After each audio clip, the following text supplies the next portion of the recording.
살아있는 우리 생명의 주님과 믿음. 야고보서 2장 15절부터 17절의 말씀입니다. 성경 낭독하겠습니다.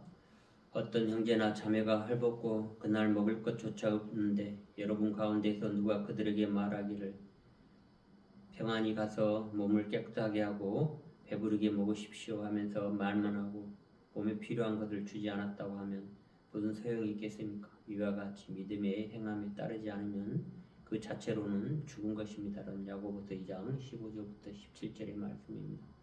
우리가 마태복음 25장 1절부터 40절에서 주님은 그분이 하신 잘 알려진 말씀처럼 진정으로 자선을 하는 방법에 관해 분명하게 말씀하고 계십니다. 그러므로 내가 진정으로 너에게 말한다.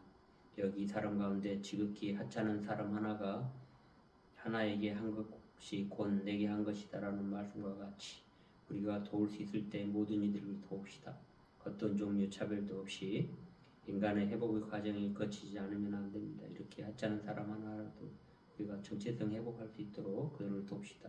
그것이 당신이 의식적이든 몸적이든 마음 가슴에 무엇을 하는가 가만히 그 문제를 보지 말도록 합시다.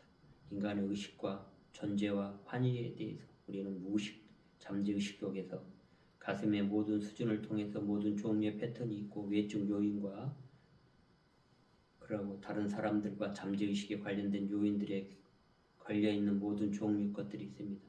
인간은 그러한 것들에 의하여 끊임없이 들볶이입니다.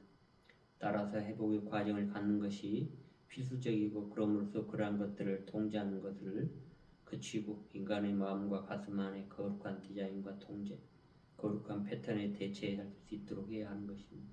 그러므로 신성한 운명이고 존재의 참 목적인 선하고 온전한 선물을 위해 우리가 기도합시다. 우리에게 전해지는 이러한 복음을 위해 항상 사랑의 표현으로 결정하도록 합시다.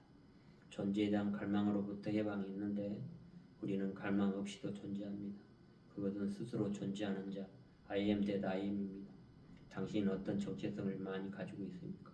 예를 들어 나는 누구의 엄마, 아빠, 어느 회사의 대표이사, 선생님 등 그런 어떤 정체성을 가지고 있는데 그 안에는 피해자 의식입니다. 피해자 정체성이 우리 의식 안에서 자리 잡고 있어서 계속 대물림 받습니다. 대물림 받는 정체성은 피해자의 정체성입니다. 그러나 어려운 상황, 세상에서 전체를 위해 살아가고 있는 사람이라는 그 정체성으로 살아가는데 조금 더 깨어나서 지도력을 가지고 기여할 수 있도록 합시다. 지도력을 가졌을 때 약간의 피해자 정체성을 의식합니다. 이게 자기라는 자아 정체성을 가지고 있는데 이것은 나 아이의 어린아이에 대한 정체성을 가지고 있습니다. 그러나 더 창조적인 전체는 무엇인가요? 그것은 깨어있는 창조적 자아, Create ID입니다. 우리는 창조적인 그 아이디, 하나님에 대한 갈망도 일어나는 것은 현상입니다.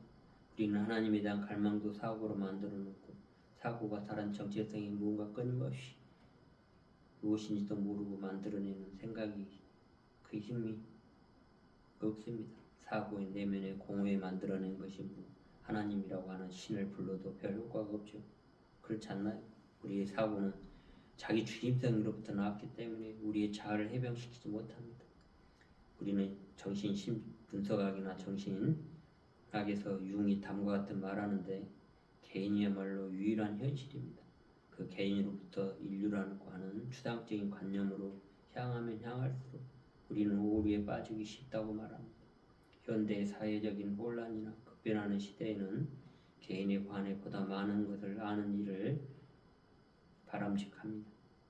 그러므로 우리는 더구나 너무도 많은 일들을 정신적 혹은 도덕적 자질에 의존하기 때문에 우리가 나의 마음과 가슴과 모든 곳에 자기 중심적인 사고로 가득 차 있다는 것입니다. 그러므로 우리는 그러한 사고를 내려놓고서 해야 될 게 있는데 그것이 바로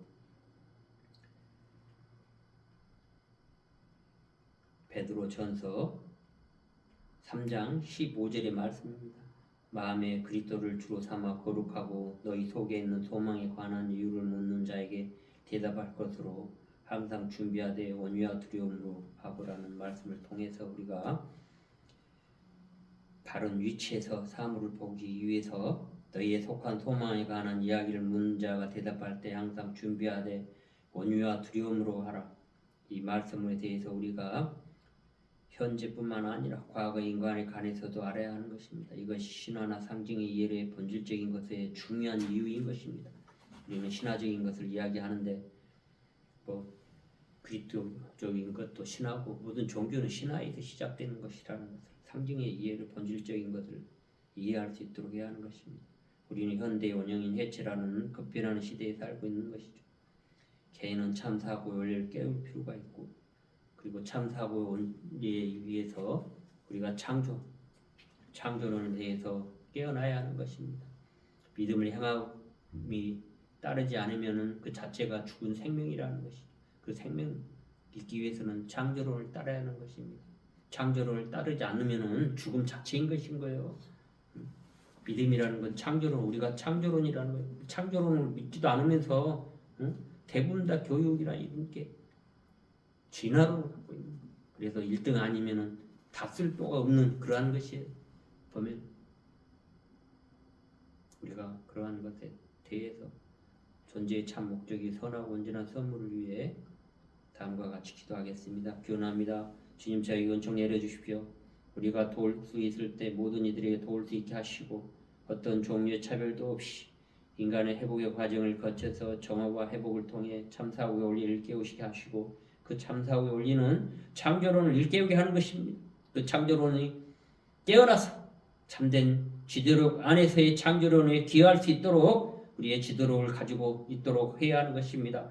창조적인 깨어있는 창조론을 하나님 안에서 일할 수 있도록 함께 합시다. 이러한 것은 인간의 회복의 과정을 거치는 정화의 회복을 통해 우리가 이렇게 창조론을 통해서 일깨워서 인간의 순수함을 듣고 삶의 방향을 정해서 경험에 응답할 수 있는 창조론의 경험의 회복의 과정에서 이루어질 수 있는 살아있는 생명의 우리의 주님과 믿음을 통해서 그 믿음은 창조론이라는 것을 깊이 인식할 수 있도록 합니다. 많은 사람 믿음은 종교적 믿음인 진화론이 아니라 창조론이에요. 믿음이라는 건 삶을 잘 사는 것 진화해서 잘 사는 겁니까? 아니죠. 우리는 창조론을 깊이 인식하고 깨울 수 있도록 함께하여 주시옵소서. 이 모든 기도를 창조론적으로 기원합니다. 감사합니다. 모든 것들이 그렇게 되었도다. 감사합니다. 사랑합니다.